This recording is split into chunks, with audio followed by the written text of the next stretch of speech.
वैशाली जिले के लालगंज से एक ऐसी दिल दहला देने वाली घटना सामने आई जिसने पूरे इलाके को हिला कर रख दिया। 3 मासूम बच्चों की मां जिसकी शादी को 13 साल हो चुके थे, उसका शव अचानक गांव के एक बगीचे में पेड़ से लटका हुआ मिलता है। आखिर रविवार की सुबह ऐसा क्या हुआ कि एक हंसता खेलता परिवार मातम में बदल गया?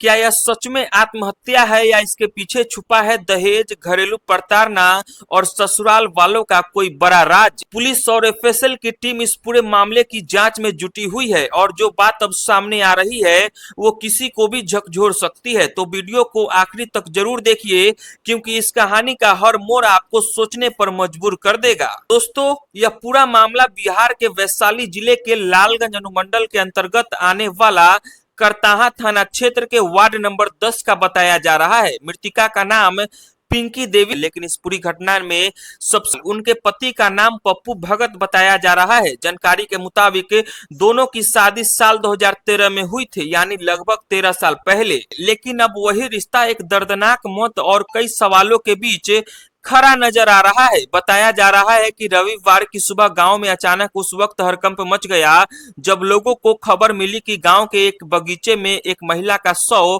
पेड़ से लटका हुआ है। जब लोग मौके पर पहुंचे तो देखा कि वो शव पिंकी देवी का था। पूरा गांव सन्न रह गया क्योंकि कोई सोच भी नहीं सकता है कि 3 बच्चों की मां इस हालत में मिलेगी। लेकिन दोस्तों, इस पूरे मामले में सबसे बड़ा खुलासा किया मृतिका के 11 साल के बेटे प्रियांशु ने। रोते हुए बच्चे ने पुलिस को जो बताया उसने इस मामले को और भी गंभीर बना दिया। प्रियांशु के मुताबिक रविवार की सुबह उसके दादा शंकर भगत, दादी, चाचा और चाची ने मिलकर उसकी मां के साथ मारपीट की थी। घर में काफी विवाद हुआ और इसी के बीच उसकी मां काफी परेशान और टूट चुकी थी। बताया जा रहा है कि गुस्से और दुख में पिंकी देवी ने कहा था, मैं ट्रेन से कट कर जान दे दूंगी, और इसके बाद वो घर से निकल गई। लेकिन किसी ने शायद नहीं सोचा था कि कुछ ही देर बाद उनकी लाश गांव के एक बगीचे में पेड़ से लटकी मिलेगी। अब सवाल यही उठ रहा है कि आखिर यह आत्महत्या थी या इसके पीछे कोई बड़ी राज छुपी हुई है। घटना के बाद माहौल उस वक्त और ज्यादा गर्म हो गया जब मृतिका के मायके वालों ने ससुराल पक्ष पर गंभीर आरोप लगाए। मृतिका के पिता राजकुमार भगत, जो मुजफ्फरपुर के धर्मपुर के रहने वाले बताए जा रहे हैं, उनका कहना है कि शादी के बाद से ही उनकी बेटी को दहेज के लिए लगातार प्रताड़ित किया जा रहा था।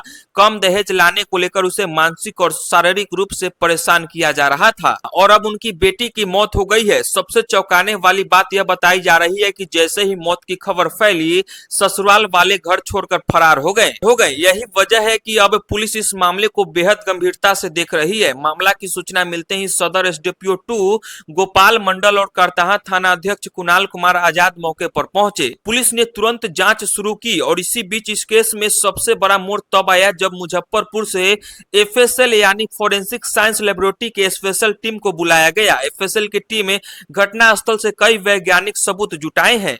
पेड़, फंदे और आसपास की जगहों से फिंगरप्रिंट और अन्य सैंपल लिए गए हैं ताकि यह साफ हो सके कि मामला आत्महत्या का है या फिर हत्या के बाद शव को लटकाया गया है। यानी अब इस केस की सच्चाई वैज्ञानिक जांच के बाद ही पूरी तरह से सामने आ पाएगी। फिलहाल पुलिस ने शव को पोस्टमार्टम के लिए सदर अस्पताल हाजीपुर भेज दिया है और फरार आरोपियों की गिरफ्तारी के लिए लगातार छापेमारी की जा रही है।